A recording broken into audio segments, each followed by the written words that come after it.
దేశంలోనే అతిపెద్ద mining scam సుమారు 8,000 కోట్ల రూపాయల విలువ చేసే క్వార్ట్జ్ స్టోన్ దోపిడీ. అక్రమ మైనింగ్పై సత్యాగ్రహ దీక్ష చేస్తున్న మాజీ మంత్రి సోమిరెడ్డి చంద్రమోహన్ రెడ్డి పట్ల దారుణంగా ప్రవర్తించిన పోలీసులు. సిలికాన్ క్వార్ట్జ్ భారీ స్కాములు మేమందరూ ముందు పెట్టాం. ఒక 3.5 yearsగా సిలికా, 6 monthsగా క్వార్ట్జ్ తెల్ల బంగారం. ఇది నేను చెప్పా, దేశంలో అతిపెద్ద కుంభకోణాల్లో గతంలో 2 కుంభకోణాలు దాటి ఇది 3-4, అదొక 5,000 కోట్లు సిలికా. ఒక 6 monthsలో 6 నెలల్లో క్వార్ట్జ్ 3,000 కోట్లు. మేమందరం శ్రీధర్ రెడ్డి అందరం కలిసేసి కురుగుండ రామకృష్ణ అందరం సైదాపురం అంతా పోయి డైరెక్ట్గా చూపించాం.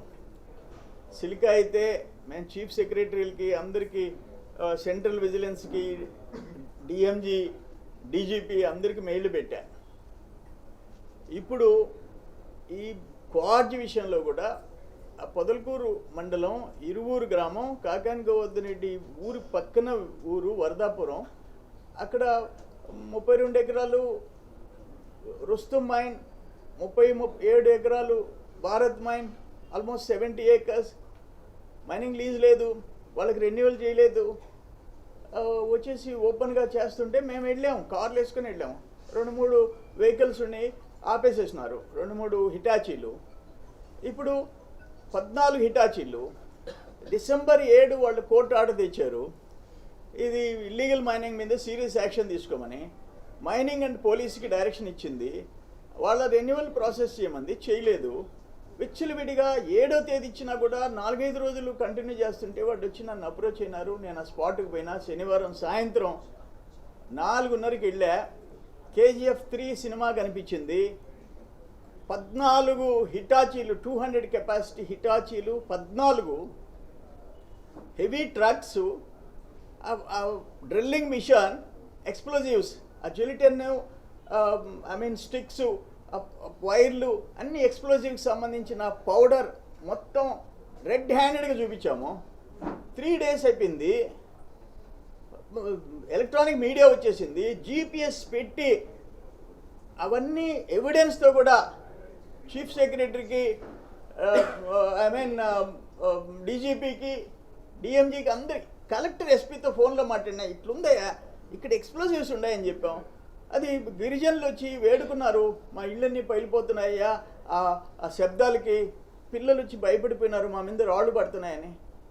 అంటే ఒక అడవి మాదిరిగా ఉండే అక్కడ ఒక ట్రక్లో, ఆ డ్రిల్లింగ్ ట్రక్లో డైరెక్ట్ స్టిక్స్ అన్నీ కలిపేసి దాంట్లో ఉంటే మేము రెడ్ హ్యాండెడ్గా చూపిస్తే, ఒక చిన్న పాతబడిన గోడౌన్లో చూపిస్తే ప్రాణాంతకమైన నాన్ బెయిలబుల్ సెక్షన్స్ ఒక టెర్రరిస్ట్కో, ఒక నక్సలైట్కో, ఒక గంజాయి బ్యాచ్కో దొరికితే ఏమైపోవాలా?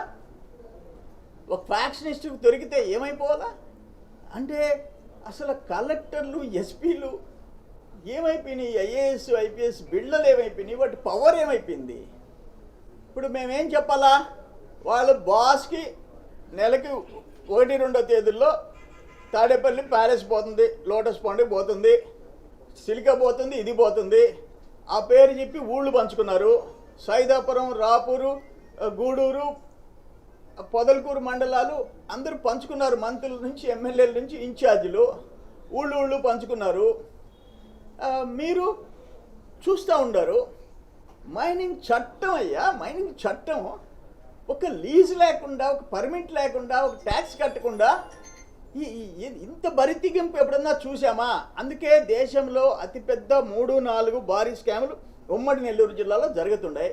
మేము తిరుపతి కలెక్టర్ తిరిగిపోయి విత్ GPS మ్యాప్స్ ఇచ్చాము, గూగుల్ మ్యాప్స్ ఇచ్చాము. ఇప్పుడు సిలికాయ పంపిస్తున్నాం, హైకోర్టులో వేస్తాము. ఇవి నేను ఈ తాడిపత్రి ఇక్కడ కంప్లీట్ ఎవిడెన్సెస్తో డీజీపీకి, చీఫ్ సెక్రటరీకి మెయిల్ చేశా, డిఎంజీకి చేశా, కలెక్టర్, ఎస్పీలతో ఫోన్లో మాట్లాడా.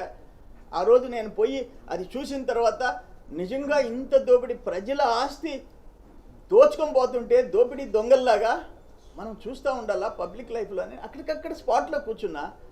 అయిపోయింది 4th day. ఈరోజు మార్నింగ్ వచ్చారు పోలీసు. ఆ ఇల్లీగల్ మైనింగ్ ఆపరు, హైకోర్టు ఆర్డర్స్, అక్కడ ఎక్స్ప్లోజివ్స్, ఆ పేలుడు పదార్థాలు సీజ్ చేయరు, కేసులు పెట్టరు.